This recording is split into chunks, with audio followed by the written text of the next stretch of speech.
Hello and welcome back to the Footy Fans Podcast. Andrew, Sando, and Joe coming at you on a Wednesday night. It's Champions League Wednesday. We'll start there. Yesterday, the big game, Man City versus Leipzig, 7-0, 5 goals for Haaland.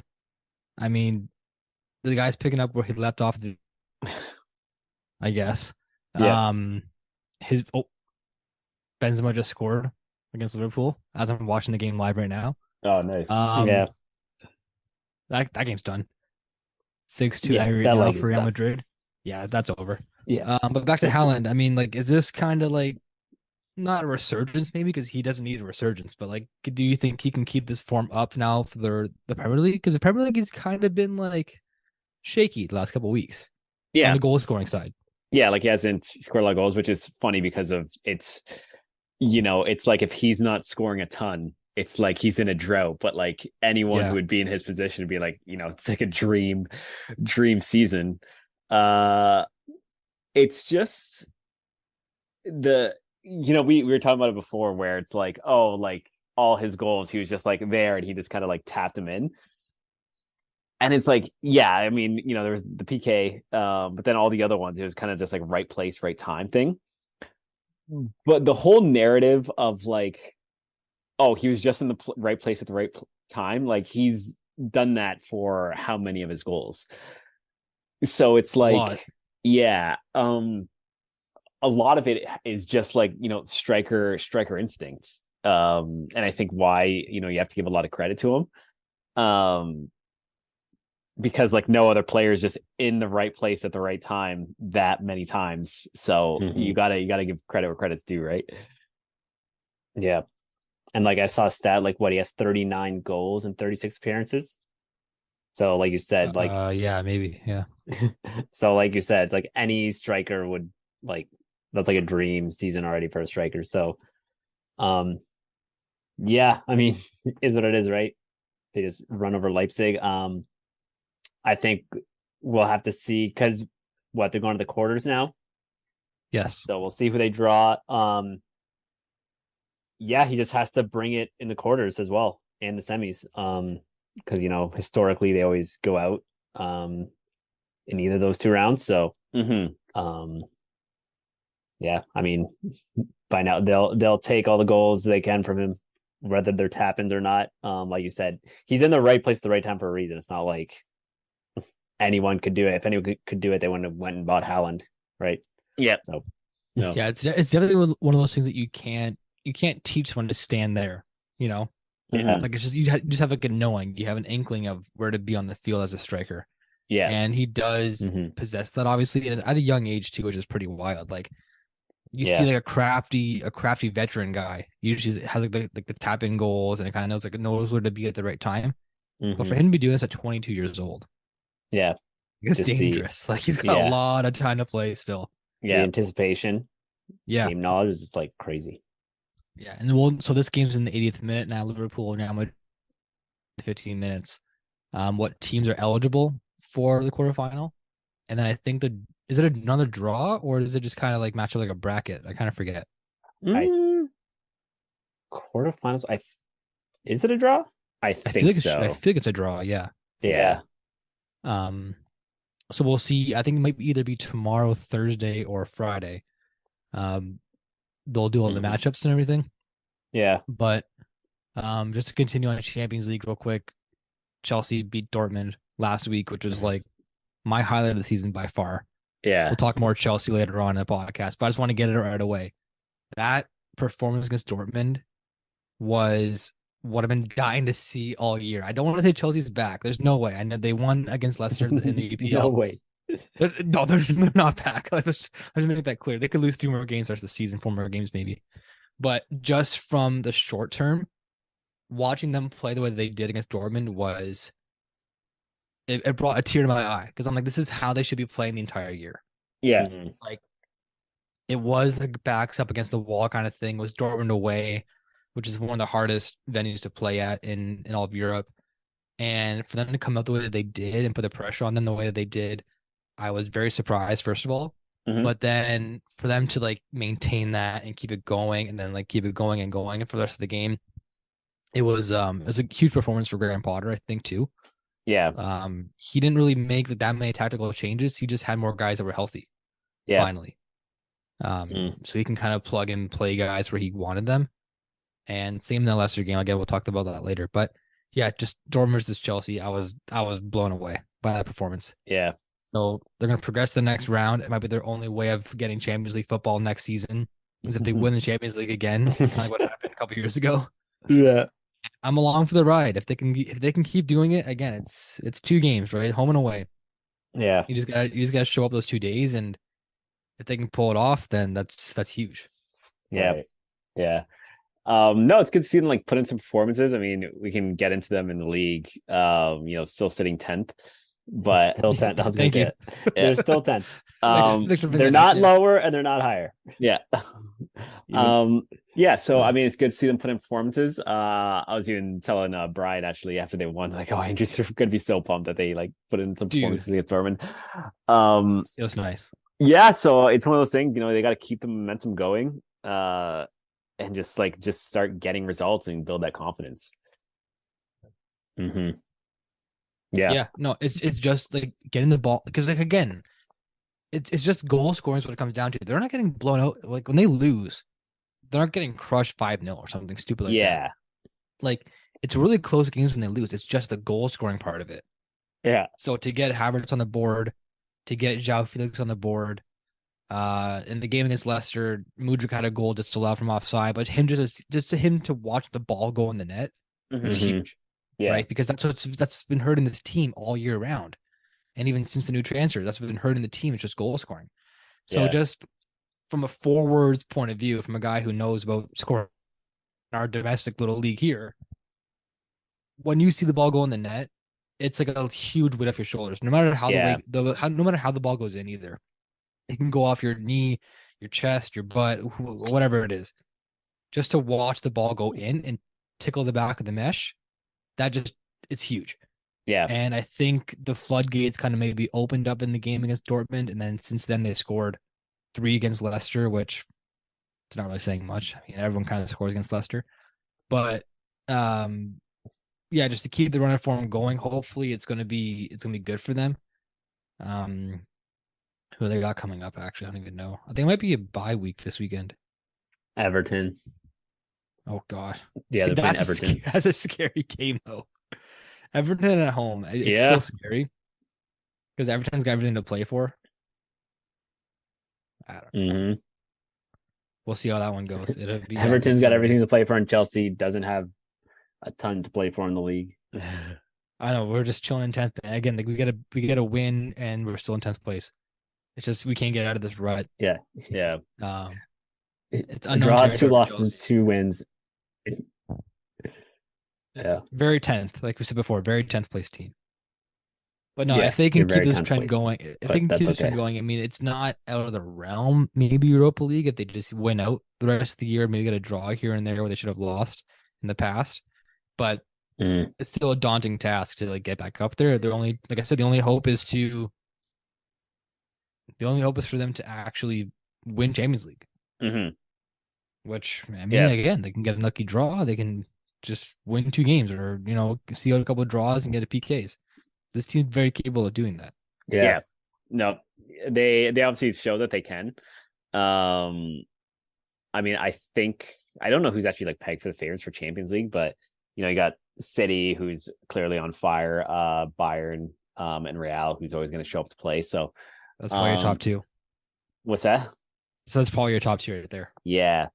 So yeah, I mean, it's going to be tough. But like we saw, you can't write off any like big team in Champions League because it comes down to the 2 legs and then just the final game, right? And anyone can show up for a big game. And when it comes to the final, like no matter who you are, you're going to show up. I'm saying it right now. If for some reason, some way, Chelsea and Milan get drawn in the next round, we're going to have Phil on the podcast and either do a live stream of the game or something, or have him on like immediate reaction the day of. Yeah. Because I got to watch the game with him because he's the funniest guy to watch in the world with like his team that are actually like, when he's invested in the game. He is the most like, you think I'm scatterbrain and like passionate about Chelsea. He's like up here. Yeah. So if we can get if they get drawn together somehow in this quarterfinal match, we'll definitely have to get something going with Phil Yeah, because it'll be entertaining. yeah, definitely doing a Um, live stream of the game, seeing Phil. yeah, somehow we'll do something because it'll just be it'd be incredible. Yeah, Um, just to switch now back to the Premier League. Let's talk about Liverpool. yeah, And like I said, the game's on right now against Real Madrid. They're losing 6-2 aggregate, so I think their Champions League run is gonna be over for this year. Not surprising in what's happened in recent form with this club this past season and just them um sitting Six. in sixth place. Yep. But it's a weird six. Like it's been like It that's new is. territory for them. Yeah. You know, three Gonna three be. wins in the last five kind of boosted them up a little bit more, but Yeah. them And they've been very 10th, ninth, 8th for almost the entire year, kind of with Chelsea too. yeah. hmm Yeah. Newcastle's had like a kind of a rough stream of games. Mm-hmm. So yeah, I mean it is. The Newcastle draws are finally like catching up. Yeah. Um yeah, very, very weird position for them. But they're like crawling back up to the table. So I don't envision them making Champions League, but we'll have to wait and I see. mean, they could like. It depends how Newcastle like. It is pretty tight between Spurs, Newcastle, Liverpool. Even Man U like um that gap's not totally Yeah. growing between them and Spurs as of yet. Mhm. So it is open. Like it's not like Spurs. Like no disrespect to the Spurs and Newcastle, but like I doubt they're going to go unbeaten like the rest of the season. So they will drop points, Yeah. and it's just about Liverpool dropping less points. Yeah. Yeah. And Newcastle with 1 to 2 games in hand, depending on which team you match up against. So they can Mm-hmm. get 2 wins on the hop against United. Sorry, against get 2 wins on the hop against Tottenham, let's say, and that'll propel them 3 points up, Yeah, right? Just in those 2 games, and that'll actually put them ahead of United as well. Right. But just from the Liverpool point of view, it's like how do you go from a 7-0 shellacking, let's just call it that, against United, and then Yeah. come back and lose to Bournemouth away. Granted, Bournemouth away, not the easiest place to win. The Vitality Stadium, it's known to be tough, Yeah. but you you beat Manchester United 7-0, one of their worst losses in history, yeah. and then you lose to Bournemouth your first game back. Well, I think it's Like, worth like how does that happen? the game after a big win is probably like your most exposed game. Yeah. Right? No, we've seen it. We definitely have seen that before, but just talking about the situation in particular, it's like how can you just drop down to that level of competition when you just rose to the occasion against United 6 days ago? I Yeah, think it's like the telltale sign of their season, right? Just like up and down. Um, the I most guess, up and yeah. yeah. down. If they were in contention, if they were first, second, third, it'd probably be a bigger storyline Yeah. than what it is.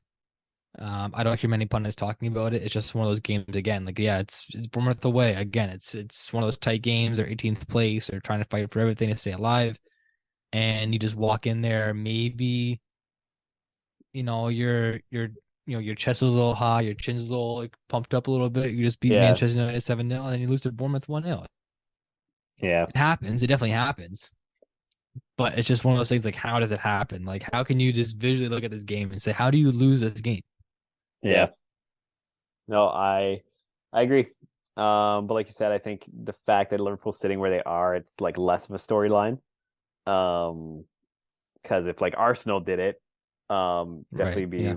a bigger talking point. But yeah, very, very strange. But again, I think Liverpool's still in that phase. They got to figure out what's happening this season and like regroup for next year. hmm yeah. I mean, maybe they'll squeeze into Champions League. We'll have to see. Like that. Obviously, that's the goal for them this season. Part of me thinks they'll do it. Um, but we'll have to see.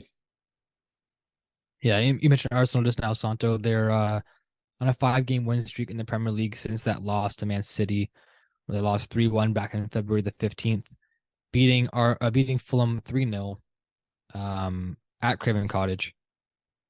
It was a good win for them. Mm-hmm. Um, Gabriel Jesus is back, which is nice to see. I don't know if he actually made an appearance in this match, as a substitute or not. Did he come in?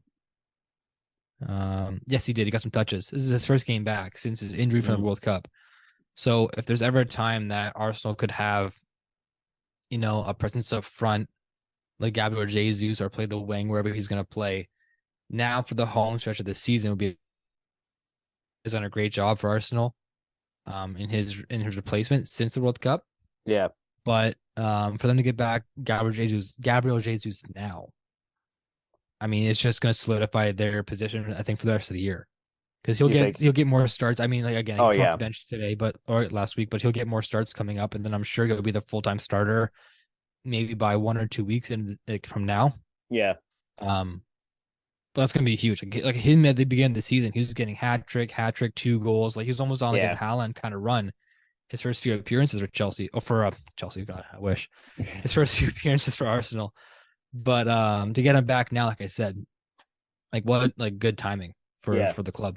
Yeah. No, and I think that's going to be a really big push for them to try and finish at the top.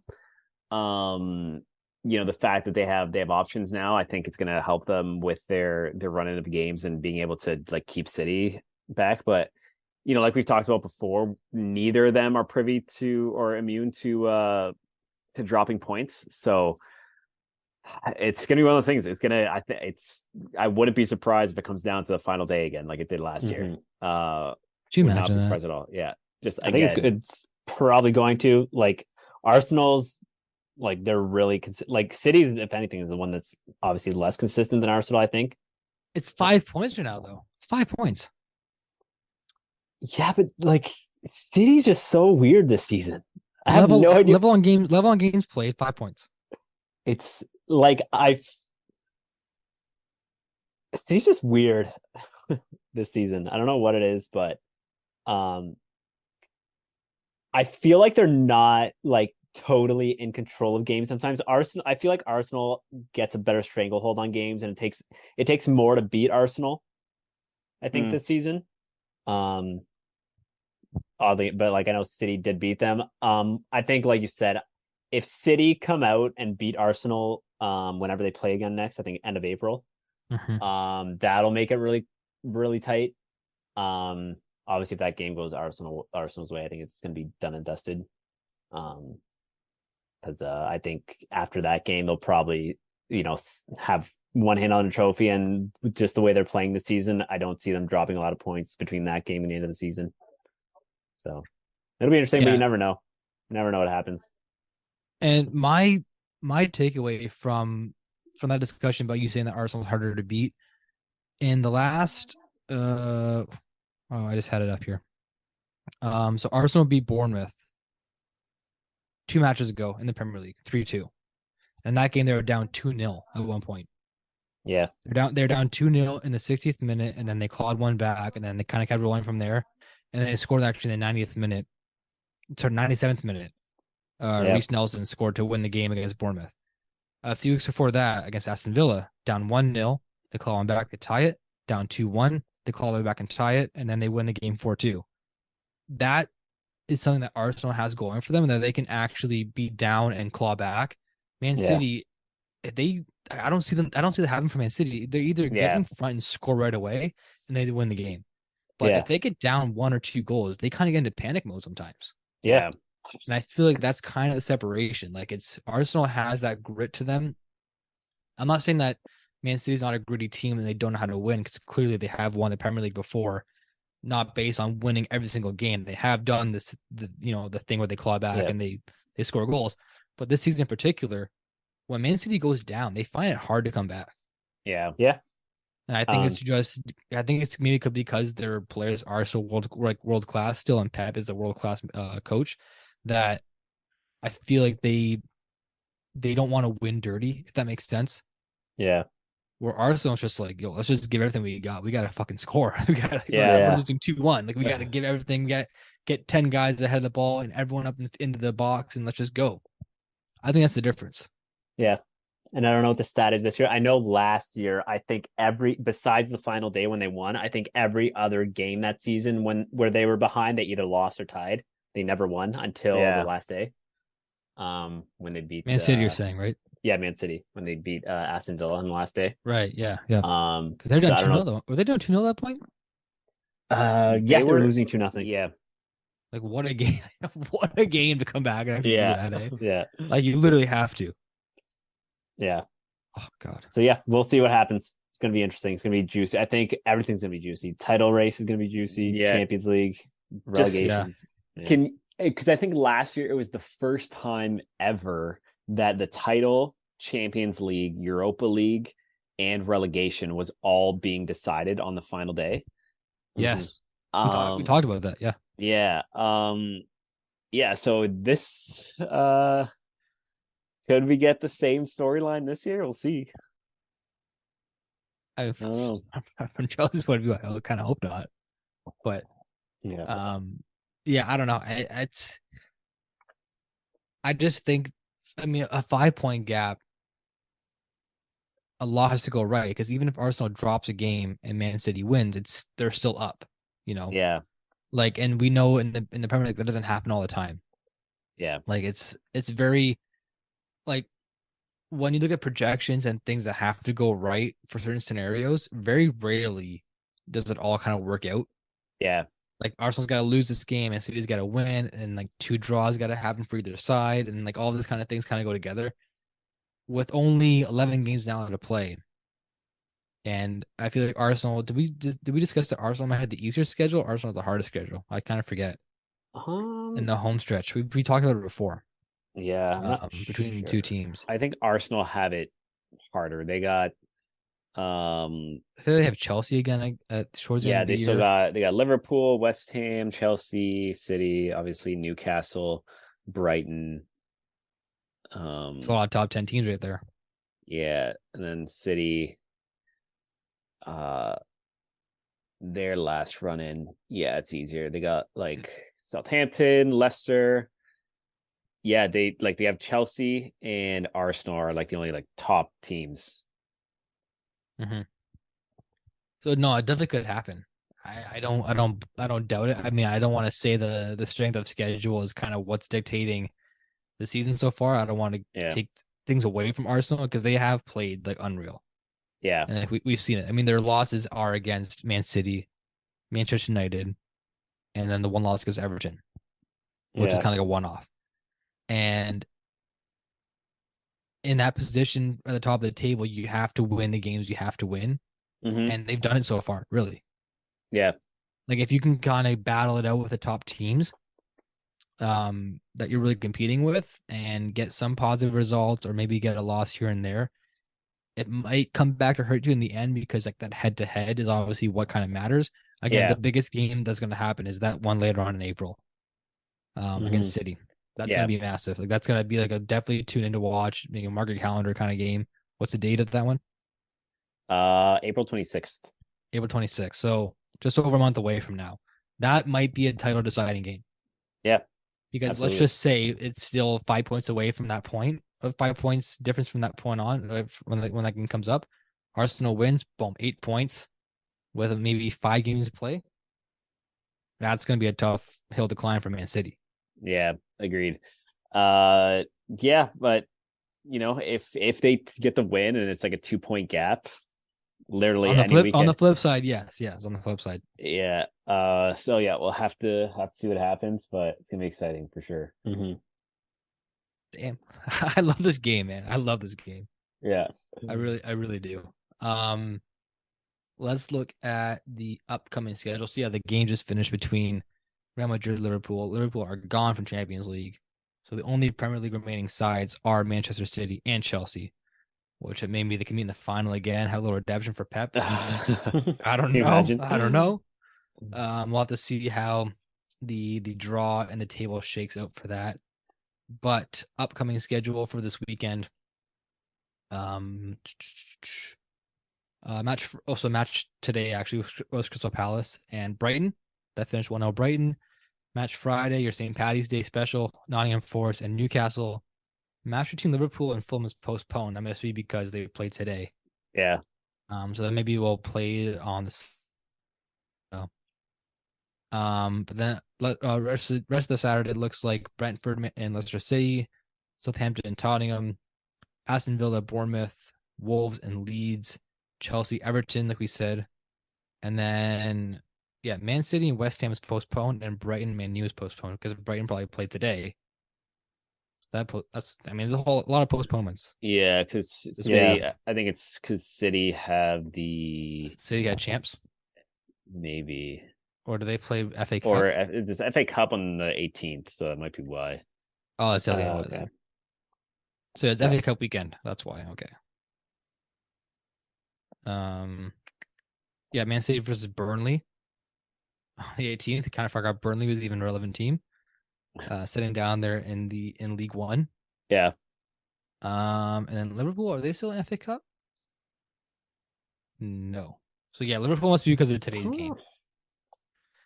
Or Fulham possibly. Another talking about the FA Cup. So it was Fulham and United FA Cup on Sunday. Yeah. That's what it was. So Fulham and Man Sheffield beat Tottenham. Yes, they did. And you know what? Sheffield actually beat Wrexham. I know. So that game, so... Sheffield United versus Wrexham would have been versus Tottenham, and Sheffield came out and beat them. Yeah. It could have been Wrexham. Last minute. That game, that I had heart. I mean, yeah, I know we cover Wrexham like every pod or so, but like that was heartbreak for me. Like I was watching that game live. I was on Sportsnet, and I was like, "This team's not going to see it out. Something's going to happen. I just know it." Like 90th minute, like, of course. Like just lose the game. I mean, crazy game. But like Santos said, like if they progressed, because they're sitting. Oh, they're actually sitting first in the league right now. Yeah, they've been killing it recently. Yeah, 1 point. Like they're 1 point ahead with a game in hand, which is huge over Notts County. I mean, it's good. Like Santos said, if they were in FA Cup, it might like detract from what they got to do in the league. True. The big picture is just getting out. Yeah. The money's nice. So, yeah, like, the money's nice. The storyline would be nice, but yeah, the money, the story, the exposure, because they're getting games on ESPN in the States. Mm-hmm. Yeah, and then obviously like, the Sportsnet here in Canada kind of picked the game up too, but yeah, I mean for that, like I said, their main goal and their main target is just to get the hell out of North League One, whatever it's called. Yeah, and into actually some competitive football leagues and see where they can kind of go from there. Yeah. I did see that Ryan Reynolds sold one of his companies for like 1.3 billion, so that could give like a boost to the team. But yeah, sitting first, that's huge. Hopefully they come out and it'll make the documentary a lot better. Okay, can Paul Mullen play like in the Premier League? Do you think? Well, he I know he can. He technically can, but is he like from his goal scoring tally last couple of years? Can he score goals in the Premier League? Can he be a number 9 for Bournemouth or somebody? Well, because I know they were like one of the guys was saying how because I think he was in League One at the time, and they were saying we have to make like a good offer to Paul Mullen because he's like a championship level striker. Mm-hmm. So there's not much separating him from like the Premier League. So like it's not. I mean, totally when you look at teams in the relegation battle, like you got to score goals, so they'll be looking at anything. But yeah, he's probably what's crazy to me is like what separates him from the worst striker on Southampton. I don't know who it is. Yeah. Like the least best striker on Southampton. What separates Paul Mullen from that guy? Probably not a lot. Not a lot. Like that's so crazy. Yeah. He just gets goals, man. He's fit. He knows how to play. He can score. He's got finishing ability. And he's playing 5 leagues down. But like you put him on a Southampton, and it's like, why can't he score these goals? Yeah. It's again, we talked about before the separation between leagues and like quality of player. And I get it. Like you're kind of you're an outlier against your competition. Yeah. Right. Like it's like he's a championship player playing in the North League. So he's 3 leagues better than what he's playing against. But that doesn't take away his like technical ability and his skill. Right. just Yeah. to score goals. Agreed. Yeah. So it is just mind blowing to see like the difference between like what a championship player is to like a League 3 player to Premier League player. Yeah. Yeah. Um, like I'll love to see him get a tryout. I mean, I think he's 28, 29 years old, so I don't Yeah. think it's ever going to happen. But Yeah. I mean, you're putting up 30 something goals in like a season. That's like That's anywhere. huge. That's Yeah. pretty damn good. Yeah. No, it's really good. Yeah. And Yeah. I feel like Wrexham's got to lock him up though. Like they won't let him go. Oh no, I doubt it. And I don't think he would leave anyway. Yeah, from like what he's Yeah. getting out the exposure with the whole TV show and Yeah. stuff, and No, I yeah, don't think he would I leave. doubt it. Yeah. So again, that kind of wraps up your EPL schedule, and then Arsenal and Crystal Palace on Sunday, the 19th. Arsenal playing at home Yeah. against Palace, little London derby there. Again, Crystal Palace losing today against Brighton, so they've kind of been sliding a bit too. I like Palace. Yeah. They've just always been there, always been competitive. Yeah, I mean, since I've been watching footy, like they've been kind of there. Like them and like Stoke were like my two teams. I'm like, okay, they're kind of always like 13th. Yeah. Like, Yeah. they're just very there, and they outlasted Stoke, which is nice because Stoke's such dirty little place. Yeah. But yeah, 3 losses in a row for Crystal Palace, so they've been sliding a little bit. They're in that 12th place spot. I forget who mentioned it, but yeah, only 3 points separating 12th from 18th right now. Mm-hmm. That's move and shake territory. Yeah. In the relegation battle for sure. Yeah. 18th is Bournemouth, 19th is Leeds, Southampton, and 20th. Again, Southampton gets one win and they're out of that spot. Yeah. Like it can It's happen. tight. It literally could happen. It's very tight. Any team from 18th to 12th can get relegated this year. Yeah. Yeah. It's gonna come down to the final day. Again, Like 7 teams. Yeah, no, it definitely will. Yeah. All right, we good, boys? I think we're good. Yep. All right. I want to thank everyone for tuning in and for listening. You can get the podcast on YouTube, Spotify, Apple Podcasts.